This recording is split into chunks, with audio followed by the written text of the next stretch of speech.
من الشيطان الرجيم اللعين الرجيم بسم الله الرحمن الرحيم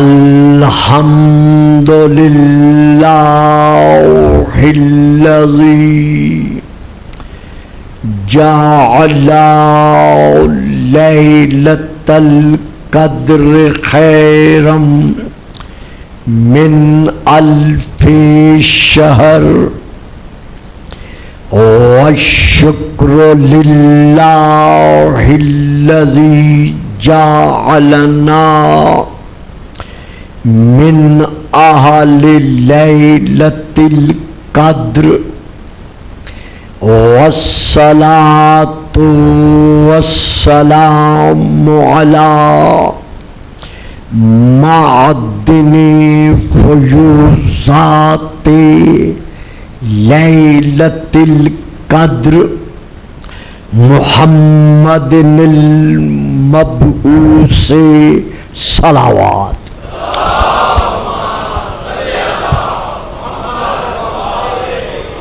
قبل ليلة القدر وعلى جواهر إلى ما ظهر في ليلة القدر ثم الصلاة على آله الذين هم محال كتاب الله المنزل في ليلة القدر بل هم كتاب الله الناطق المنزل في ليلة القدر وعلى شيعتهم الذين هم أوراق كتاب الله الذي نزل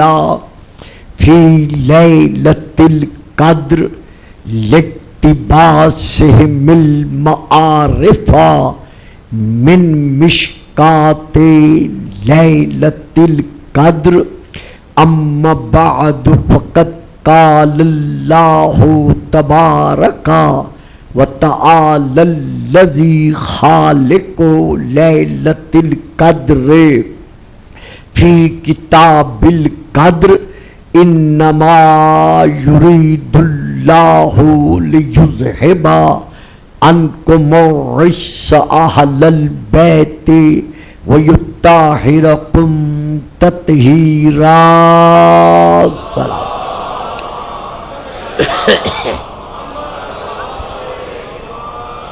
نعرہ تکبیر،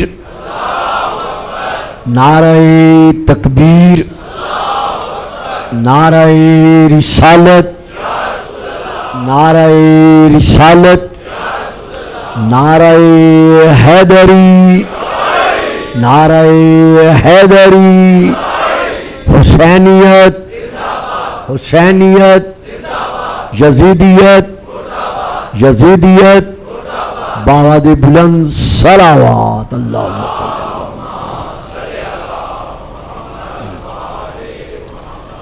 صاحبان علم و معرفت و محبت و مودت، جہاں تک تعلق ہے آیت مبارکہ میں اللہ نے جو اپنی زبان بے زبانی کے ساتھ تعارف کرایا ہے، اس تعارف کا آغاز ہے ان نماز سے.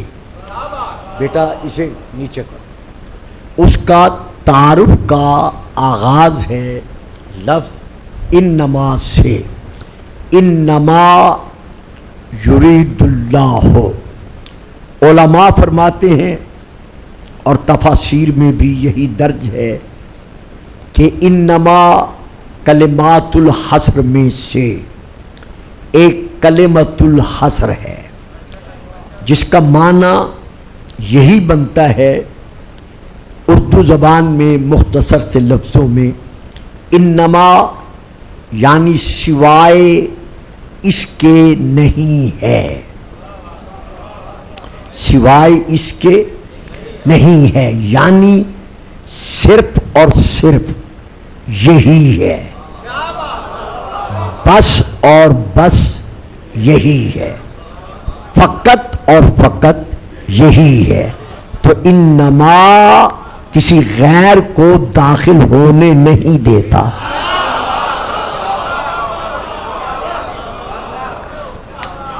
انما صرف اور صرف یہی ہے۔ یرید اللہ، اللہ یہ ارادہ رکھتا ہے، اللہ اور اللہ کا ارادہ مذہب تشیع کے عقیدہ بالتوحید کے تحت ایک دوسرے سے الگ نہیں ہے، بلکہ اللہ اور اللہ کی صفات یعنی موصوف اور موصوف کی صفات ایک دوسرے سے جدا نہیں ہیں، الگ نہیں ہیں۔ جو اللہ کی ذات ہے وہی اللہ کی صفات ہیں، اور جو اللہ کی صفات ہیں وہی اللہ کی ذات ہے۔ آپ نوجوان بچوں سے، بیٹوں سے میری گزارش ہے کہ اگر کبھی ہفتے میں وقت یا مہینے میں وقت مل سکے تو مولا علی علیہ السلام کا نہج البلاغہ کا پہلا خطبہ جو صرف اور صرف معرفت توحید پر ہے، تو یرید اللہ، اللہ یہ ارادہ رکھتا ہے، کیا مقصد؟ یعنی جب سے اللہ مرید ہے تب سے اس کے ارادے میں ہے۔ تو اللہ کے لیے ہم جب اور کب اور تب کے الفاظ استعمال نہیں کر سکتے، کیونکہ اللہ ماضی سے اور مستقبل سے آزاد ہے، اللہ کے لیے ہر زمانہ حال ہے۔ یہ تو سمجھنے اور سمجھانے کے لیے افہام و تفہیم کی خاطر ہمیں ان کلمات کا سہارا لینا پڑتا ہے۔ تو اللہ جب سے ہے تب سے اللہ مرید ہے، صاحب ارادہ ہے، اس کا ارادہ اس سے الگ نہیں ہے۔ تو اب اللہ کا ارادہ کیا ہے؟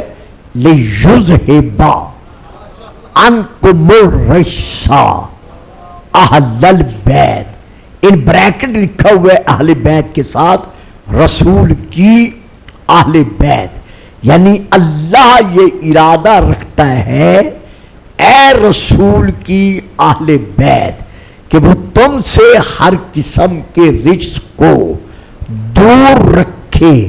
کتنا دور رکھے؟ جتنی توحید شرک سے دور ہے، ہاں، یعنی جتنا لا الہ الا اللہ شرک سے دور ہے، جتنا محمد الرسول اللہ کفر سے دور ہے، جس طرح کل ایمان علی ولی اللہ نفاق سے دور ہے،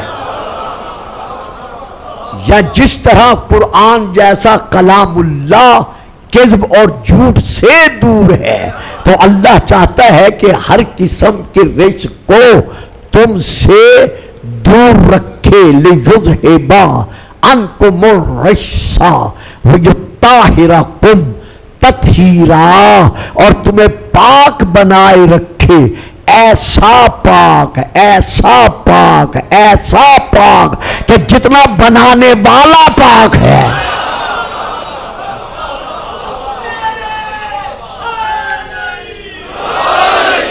جس یا علی سلامت رہو، جتنا ہمارا رسول پاک ہے یا جتنا کلام اللہ پاک ہے، اللہ تمہیں پاک بنائے رکھے، یعنی ایسا پاک رکھے، ایسا پاک رکھے کہ غیروں میں، اپنوں میں، دوستوں میں، دشمنوں میں جب بھی کوئی تمہارا ذکر کرے تو یہی کہے پنج تن پاک۔ واہ سبحان اللہ۔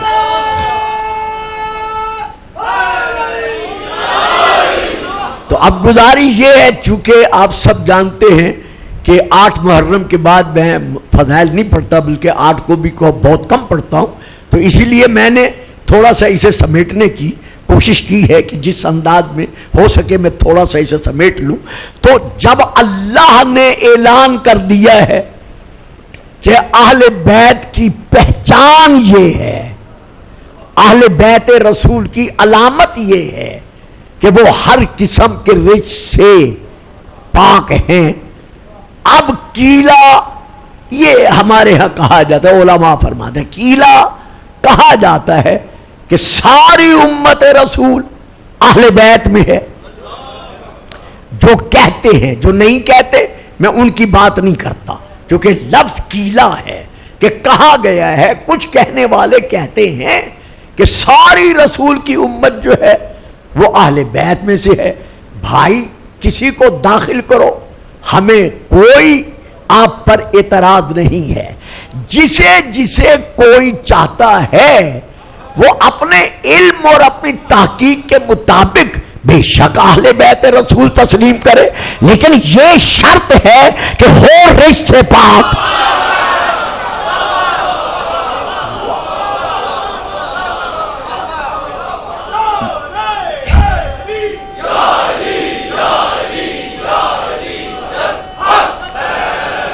یعنی جتنی اقسام رش یعنی جتنی اقسام رش قرآن نے بیان کی ہے یا احادیث سے ہمیں ملتی ہے، اگر کسی کو آپ نے یا کسی نے اہل بیت رسول میں شامل کرنا ہے تو ہم کسی پر حق کے فتویٰ نہیں رکھتے۔ ہاں البتہ ہم یہ ضرور کہتے ہیں، چونکہ آیت منوا رہی ہے کہ رش سے پاک ہیں تو وہ رش سے پاک ہو۔ اب قرآن سے میں عرض کر چکا ہوں کہ رش کیا کیا ہے، میں لغت سے عرض کر چکا ہوں کہ رش کیا کیا ہے۔ آج میں رسول پاک کے علم کے وارث انی تارکن فیکم الثقلین کتاب اللہ و عطرتی اہل بیتی، میں تم میں 2 چیزیں چھوڑ کر جا رہا ہوں، ایک اللہ کی کتاب اور ایک اپنی اہل بیت۔ کتاب سے میں عرض کر چکا ہوں کہ رش کیا ہے۔ اب آئیے ذرا اہل بیت سے پوچھیں کیوں؟ سما اور رسل الکتاب الذی نصطفینا من عبادنا، ہم نے اپنے بندوں میں سے جن کو چن لیا ہے ان کو ہم نے کتاب کا وارث بنا دیا ہے۔ یہاں اکثر میرے سامعین میرا یہ فکرہ جانتے ہیں، سماعت فرما چکے ہیں، لیکن کچھ نوجوان جو چہرے میں نے اس سال دیکھے ہیں ان کے لیے میں عرض کیے دیتا ہوں۔ میرے پیارے ایمانی بیٹوں اور میرے عزیز بیٹوں، جہاں تک تعلق ہے وارث کا، ایک ہے قرآن کا وارث، ایک ہے قرآن کا حافظ، ایک ہے قرآن کے وارث اور ایک ہے قرآن کے حافظ۔ حافظ وارث نہیں ہو سکتا، وارث اور حافظ میں فرق ہے۔ حافظ جب دنیا میں آیا تھا سینے میں قرآن کا علم لے کے نہیں آیا تھا،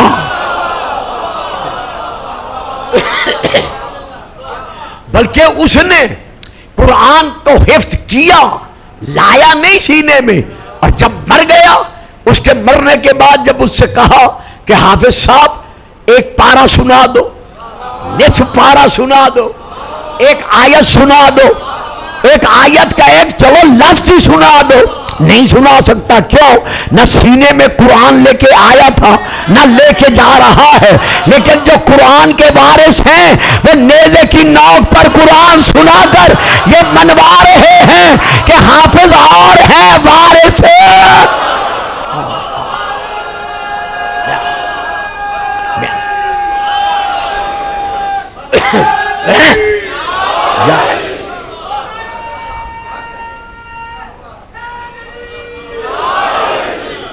تو ہماری مکتب تشیع کی مارکت الآراء کتب میں سے ایک کتاب ہے جس کا نام ہے عیون و اخبار الرضا. بچوں یہ لفظ رضا نہیں ہے، امام پاک کا جو نام رضا لیتے ہیں یہ رضا ہے. عیون و اخبار الرضا، اس میں میرے مولا کا ایک بہت بڑا تحریر نامہ ہے کہ مامون رشید عباسی نے امام سے یہ عرض کیا تھا کہ وہ گناہان کبیرہ کون کون سے ہیں جو مرتکب کو جہنم میں لے جاتے ہیں. تو امام نے 60 کے قریب ان کی فہرست لکھی ہے جو ہمارے ہاں یہ عیون و اخبار رضا اور باقی کتابوں میں موجود ہے. میں ساری نہیں پڑھ رہا چونکہ اتنا ٹائم نہیں ہوتا، میں چند ایک امام کے فرمان سے پڑھ رہا ہوں جو یہ کہتے ہیں ان کے لیے کہ ساری امت اہل بیت رسول میں ہے. یہ امام کا فرمان ہے، اسی لیے میں پڑھ رہا ہوں. امام نے جو اسے تحریراً اپنی مہر لگا کر جواب دیا کہ گناہان کبیرہ کون کون سے ہیں. نمبر 1، مومن کو جان بوجھ کر قتل کرنا. اب دیکھتے جائیے اہل بیت رسول کو، ساری امت کو اس میں شامل کرنا، یہ ذہن میں رہے. نمبر 1، جو مومن کو، نفس محترم کو عمدن قتل کرے. نمبر 2، زنا کرنا. نمبر 3، چوری کرنا. نمبر 4، شراب پینا. نمبر 5، آنکھ والدین ہونا. نمبر 6، عمدن جہاد سے فرار کرنا. نمبر 7، یتیم کا مال کھانا. نمبر 8، جب یہ ثابت ہو جائے یہ سود ہے برہان آ جانے کے بعد پھر سود کھانا. نمبر 9، حرام مال کھانا. نمبر 10، جوا کھیلنا. نمبر 11، ناپ تول میں جان بوجھ کر کمی کرنا. نمبر 12، پاک دامن پر تہمت لگانا. نمبر 13، امت لوط کے عمل پر عمل کرنا. نمبر 14، رحمت الہی سے مایوس ہونا. نمبر 15، اللہ کے عذاب سے نہ ڈرنا. نمبر 16، اللہ کی رحمت سے مایوس رہنا. نمبر 17، ظالموں کی مدد کرنا. نمبر 18 ظالموں سے میل جوڑ رکھنا. نمبر 19، جھوٹی قسم کھانا. نمبر 20، جھوٹ بولنا. نمبر 21، غرور کرنا. نمبر 22، فضول خرچی کرنا. نمبر 23، اللہ کی نافرمانی میں اپنا مال خرچ کرنا. نمبر 24، خیانت کرنا. نمبر 25، حج کو غیر ضروری سمجھنا.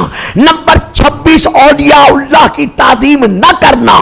نمبر 27، لہو و لہب میں مشغول رہنا. اور نمبر 28، مجبوری کے بغیر کسی کا حق کھانا. ان میں سے ہر ایک رچ ہے. اب بتاؤ امت میں سے کون اس سے پاک؟ تو اب یہاں پر آخر وہ اہل بیت رسول ہیں کون؟ یعنی کیلا یہ بھی کہا گیا، یہ بھی کہا گیا، یا پھر کبھی پڑھوں گا، اب آگے اس کو نہیں بڑھا سکوں گا. لیکن آخر وہ اہل بیت رسول جو ہر قسم کے رچ سے پاک ہیں وہ ہیں کون؟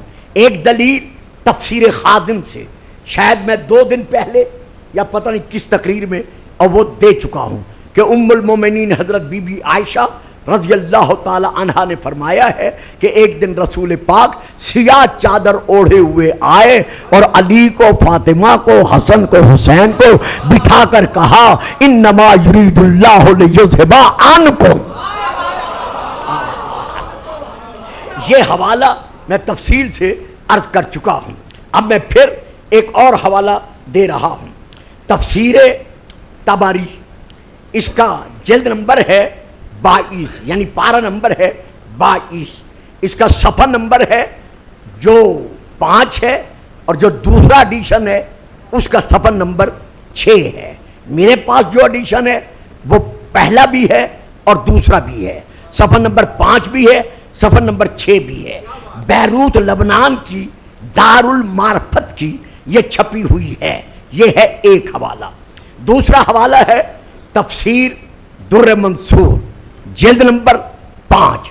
اب اس کا بھی جو پہلا ایڈیشن ہے اس کا صفحہ نمبر ہے 75. جو بعد والا ایڈیشن ہے اس کا صفحہ نمبر ہے 199. ان دونوں میں یہ موجود ہے. تیسری کتاب ہے المعجم الکبیر جلد نمبر 3 صفحہ نمبر 56. یہ بھی بیروت لبنان کی چھپی ہوئی ہے. اس میں یہ لکھا گیا ہے کہ حضرت ابو سعید خدری رضی اللہ تعالی عنہ نے رسول پاک کے صحابی نے رسول سے یہ روایت بیان فرمائی ہے کہ جب آپ سے پوچھا گیا کہ یا رسول اللہ یہ آیت کن کے حق میں نازل ہوئی ہے، ذرا فکرے پر توجہ فرمائیں، بچے تو چپ کر جائیں گے. جب آپ سے پوچھا گیا، معلوم ہوا پوچھنے والے غیر تو نہیں ہوں گے نا، صحابہ ہوں گے نا. پاک کی بارگاہ میں عرض کیا کہ یا رسول اللہ یہ آیت تطہیر کن کی شان میں نازل ہوئی ہے؟ اب یہ ہے رسول کا فرمان، یہ ہے رسول کی حدیث.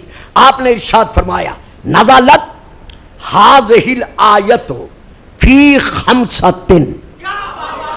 واہ جی واہ، واہ جی واہ. میں روزانہ کہتا ہوں ذرا آگے بیٹھا کرو.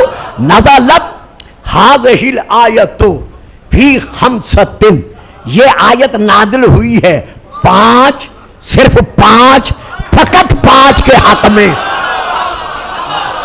وہ انما والی بات میری یاد ہوگی. یہ آیت نازل ہوئی ہے صرف اور صرف 5 کے حق میں. یا رسول اللہ وہ 5 ہیں کون؟ آپ نے انگشت شہادت اٹھائی، اپنے سینے پہ رکھی، سینے پہ رکھ کر کہا فی یا، ایک میں ہوں، پھر اشارہ کیا فی علی جن، ایک علی ہے، پھر اشارہ کیا وہ حسن و حسین و فاطمہ. یہ وہ 5 ہیں جن کی طہارت کا قصیدہ اللہ سنا رہا.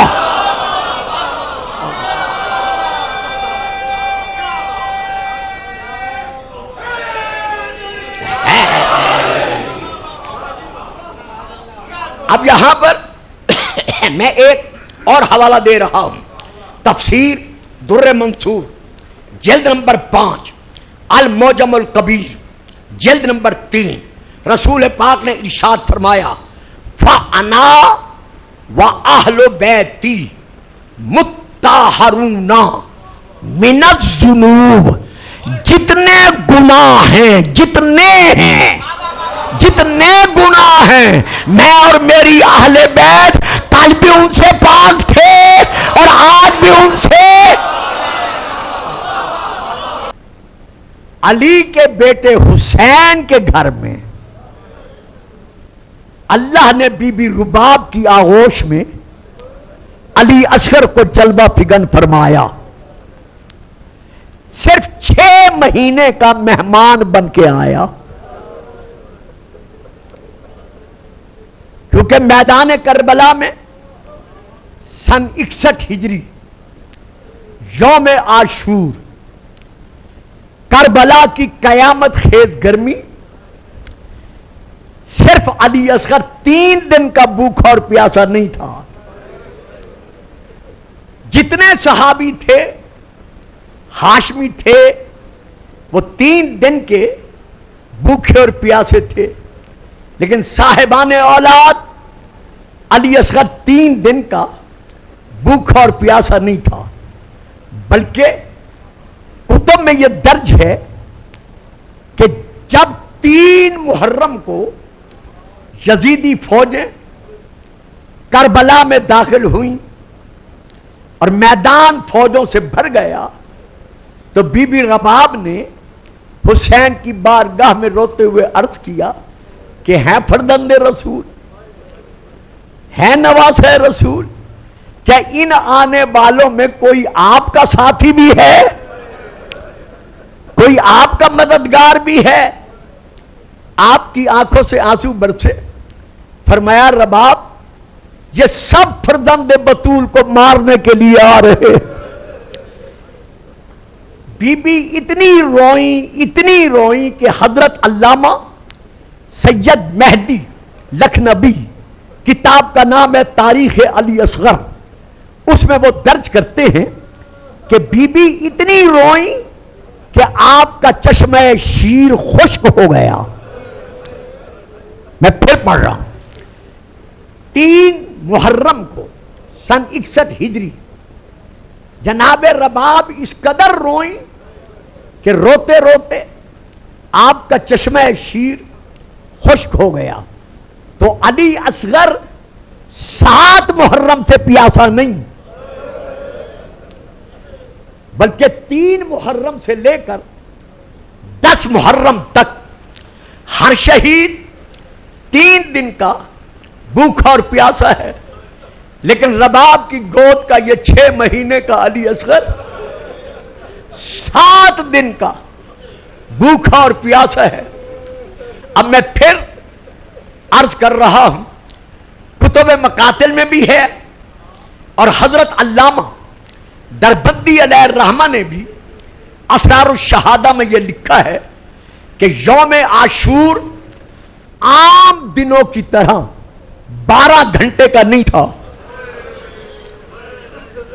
بلکہ یہ 72 گھنٹے کا تھا. تو ادھر اندازہ لگاؤ 7 دن کا بھوکا اور پیاسا اور ادھر 72 گھنٹے کا دن تھا. اب جو صحابی یا جو ہاشمی یوم عاشور صحابی پہلے نمبر پر شہید ہوا ہے اس کی پیاس کا دورانیہ دوسرے نمبر والے کی شہید کے مقابلہ میں کم. اسی طرح چلتے جاؤ. جو آخر میں جا کر حضرت علی اصغر علیہ السلام سے پہلے شہید ہوا ہے اس کی پیاس کا دورانیہ جناب علی اصغر کی پیاس سے کم. بہت بڑا فکرہ میں دے گیا ہے 6 مہینے کا. لیکن ذرا دیکھو کہ اس کی بھوک اور پیاس کا دورانیہ کتنا زیادہ ہے. لیکن جب امام حسین علیہ السلام نے آواز استغاثہ بلند کی، کتاب کا نام ہے نبع الاسلام، ادھر امام نے کہا حل من ناصر ینصرنا، جس کی بھوک اور پیاس کی وجہ سے عالم غشی میں آنکھیں بند تھی، گردن ایک طرف لڑکی ہوئی تھی، کوئی اٹھانا چاہتا تھا بچہ حرکت نہیں کر سکتا تھا، لیکن ادھر امام کی آواز کانوں پر پڑی، ادھر تڑپ کر جھولے سے نیچے آیا. جناب رباب نے آواز دے کر کہا اما فیضا میرے مولا حسین کو بلا. اللہ اکبر اللہ اکبر. سلامتی ہو. جناب حسین آئے، بی بی رباب نے بیبیوں نے اصغر کی حالت دکھائی. امام فرماتے ہیں ہاں مجھے علم ہے، میری فہرست میں میرا شہداء میں سے یہ آخری شہید ہے. یہ کہا عبداللہ بن حضرت حسن کے علاوہ جو امام کی گود میں شہید ہوئے تھے بوقت شہادت. امام نے اتنا کہا، اصغر کو یوں اٹھایا جیسے قرآن ہاتھوں پہ اٹھاتے ہیں. ابھی اٹھایا ہی تھا، یہ روتی ہوئی جناب رباب آگے بڑھی، سر جھکا کر عرض کرتی ہیں مولا اگر کنیز کچھ عرض کرے تو اجازت ہے؟ امام فرماتے رباب مانگ کیا مانگتی ہے، لیکن سوچ کے مانگنا یہ مدینہ نہیں، یہ کربلا ہے، حسین لوٹا جا رہا ہے. کہا مولا اور کچھ نہیں مانگتی، صرف اتنا مانگتی ہوں تھوڑی دیر کے لیے مجھے اصغر دے دیں. امام نے اصغر بڑھایا، لو رباب اصغر لے جاؤ. بی بی نے اصغر کو لیا، اپنے خیمے میں آئی، ایک ہاتھ پر اصغر کو رکھا، ایک ہاتھ سے اپنا بکسہ کھولا. چھوٹی چھوٹی اولادیں والوں، بی بی نے بکسہ کھول کر ایک سفید پارچہ نکالا، ایک سفید کپڑا نکالا. کپڑا نکال کر اصغر کے کپڑے پر جو لباس تھا بی بی نے پارچہ لپیٹنا شروع کیا. پارچہ لپیٹنے کے بعد رو کر کہتی ہے اصغر ماں کفن پہنا رہی ہے.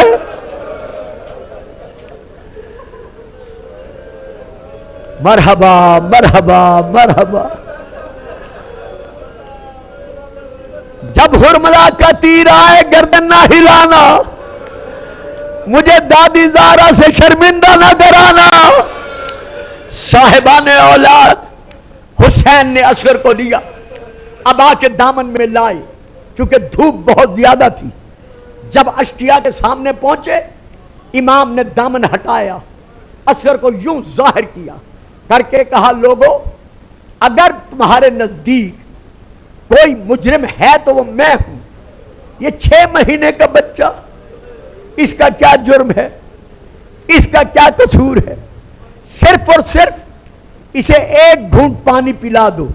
یہ کہا اور یوں اصغر کو دونوں ہاتھوں پر بلند کیا, بلند کر کے چاروں طرف دکھایا, دکھا کر کہا اس کی دادی کے حق المہر کا ہے پانی, ایک گھونٹ کی ضرورت ہے, اسے ایک گھونٹ پانی پلا دو.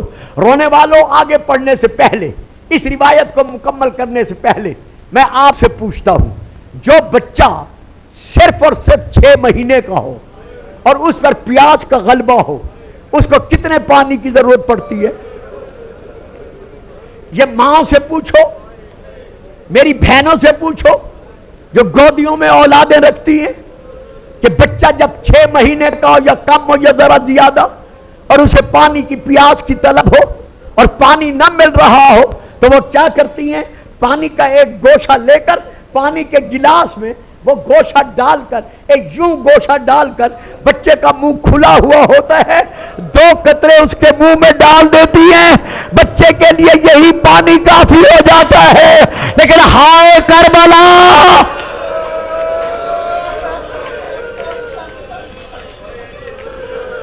اللہ اکبر اللہ اکبر.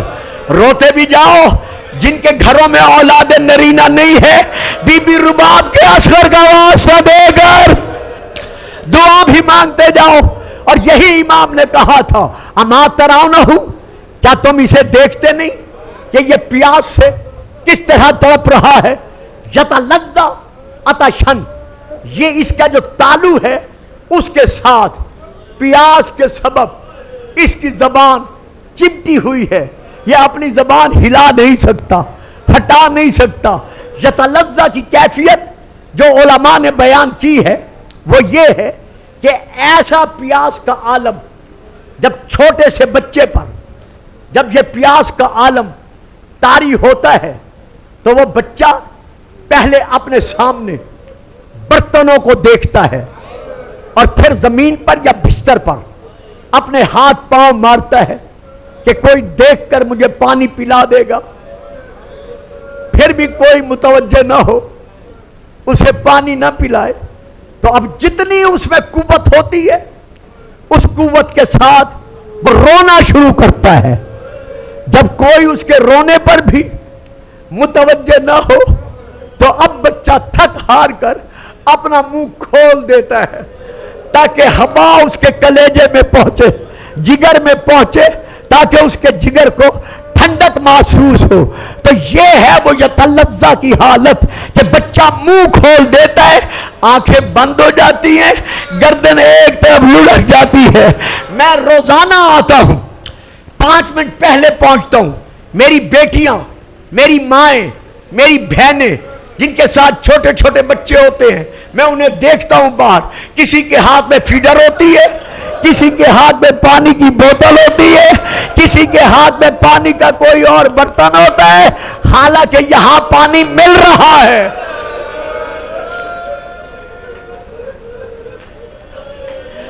یہاں سائے میں بیٹھے ہیں, پانی کی کمی نہیں ہے, لیکن پھر بھی میری چھوٹی چھوٹی اولادیں رکھنے والی بہو بیٹیاں پانی ساتھ لاتی ہیں تاکہ بچہ پیاس سے نہ تڑپے. لیکن ہائے کربلا علی اصغر, ادھر امام نے پانی مانگا, ادھر پانی مانگا, اور ادھر ابن سعد کے حکم پر حرملہ نے 3 نوکوں والا تیر زہر میں بجھا ہوا اصغر پر چھوڑا. ادھر تیر چھوڑا, اب مجھے معاف رکھنا, کوئی برداشت نہ کر سکے.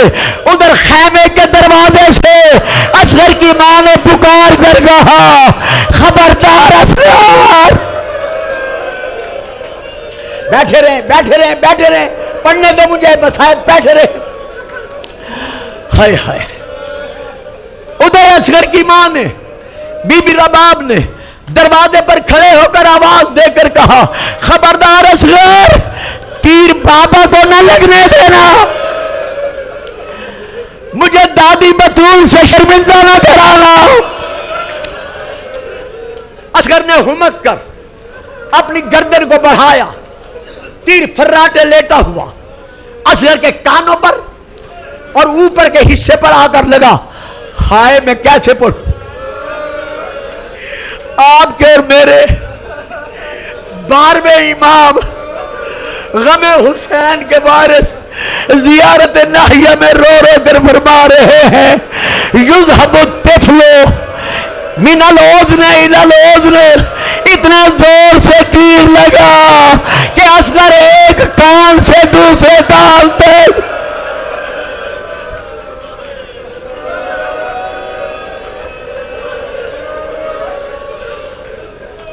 ہے حسین۔ رو لو رو لو رو لو، یہ رونے کی راتیں ہیں، یہ عزاداری کی راتیں ہیں، یہ بطول کو پرسہ دینے کی راتیں ہیں۔ کبھی محسن کا پرتا دیتے ہو، کبھی اصغر کا پرسہ دیتے ہو۔ مولا فرماتے ہیں ایک کان سے دوسرے کان تک اصغر زخمی ہوا، میں نے پڑھ دیا، آپ نے سن لیا بلا تشبیہ۔ اس کان میں تیر لگا، اس کان سے تیر نکلا۔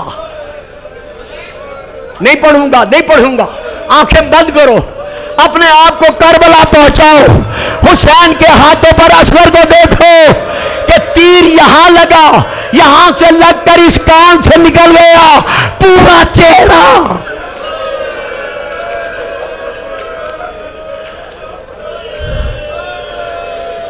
علی اصغر کا گوشت سے خالی ہو گیا۔ کتاب کا نام لے رہا ہوں نبع الاسلام، اس میں یہ درج ہے، اور کتاب کا نام لے رہا ہوں مقتل دربندی، اس میں بھی یہ درج ہے۔ ابھی اصغر پلٹا ہی تھا، امام کے ہاتھوں پر تھا، امام اصغر کو سنبھال رہے تھے، یا حسین بن تمیم ملعون نے ایک تیر کا نشانہ لیا، اصغر کے لبوں پر تیر مارا،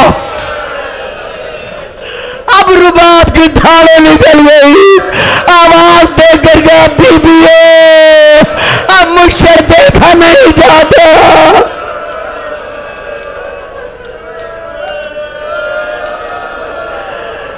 رو لو رو لو، جتنا رو سکتے ہو رو لو، یہ رونے کی راتیں ہیں، میرا ایمان ہے۔ ارواح بی بی یہاں پرسہ لینے کے لیے آئی ہوئی ہے۔ بس 2 کلمات اور سن لو، مولا تمہارا پرسہ قبول کرے۔ بانیان مجالس اشرا اور علامہ صاحب کی اور ان کے تمام رفقا کی اور آپ سب کی مولا اصغر کے صدقے میں دعائیں پوری کرے۔ رونے والوں بس میں آگے نہیں پڑھتا۔ حسین چلے، پہنچے، بیبیاں انتظار میں تھی، اصغر کی 11 پھپھیاں دروازے پر کھڑی تھی، اصغر کی بہن سکینہ، بہن کبرا، امام حسن کی شہزادیاں، عقیل کی بیٹیاں، مسلم بن عقیل کی شہزادیاں، ساری بیبیاں دروازے پر کھڑی ہے کہ اصغر پانی پی کے آئے گا۔ جیسے مولا اصغر کو لائے اوپر دامن کا تھا سایہ، جیسے دروازے پر پہنچے سب سے پہلے سکینہ بڑھی، بڑھ کر کہا بابا اصغر نے پانی پی لیا۔ سبحان اللہ سبحان اللہ سبحان اللہ، میرا بھیا سیراب ہو گیا۔ امام نے چاہا کہ دامن ہٹائے، پھر خیال آیا کہیں سکینہ مرنے سے پہلے نہ مر جائے، دامن رہا یا بی بی رباب بڑھی، مولا اصغر نے پانی پی لیا، اب امام سے رہا نہ گیا، فرمایا رباب دیکھ رہی تھی تو دروازے سے، اصغر کو کیسا پانی پیلا۔ بس میں آگے نہیں پڑھتا، امام نے اصغر سنبھالا، کتب میں ہے، کتب مقاتل میں ہے، پوچھ لیجئے گا علماء سے، واحد علی اصغر ہے جس کی امام نے نماز شہادت پڑھی ہے۔ پڑھنے کے بعد تلوار کے ساتھ امام نے چھوٹی سی قبر کھودی، قبر کھود کر زہرا کے لال نے روتی ہوئی بہنوں، حرموں، بیٹیوں، پردہ داروں کے سامنے اصغر کو قبر میں سلایا، سلا کر کہتے ہیں رباب سلا تو میں نے دیا ہے، لیکن اب ذرا میرے ساتھ دے۔ مولا کیا ساتھ دوں؟ فرمایا قبر میں نے سلایا ہے، اصغر پر مٹی ٹوٹا۔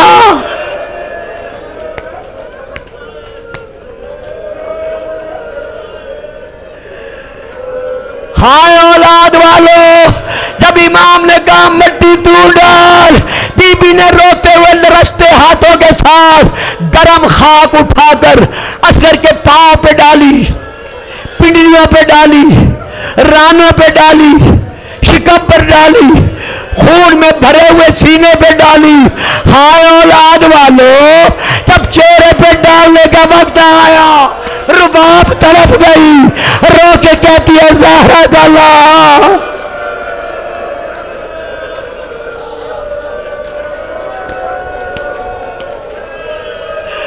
بطول کا بیٹا، آخر میں بھی ماں ہوں، اب تو جان اور تیرا بیٹا جانے، مجھ سے برداشت نہیں۔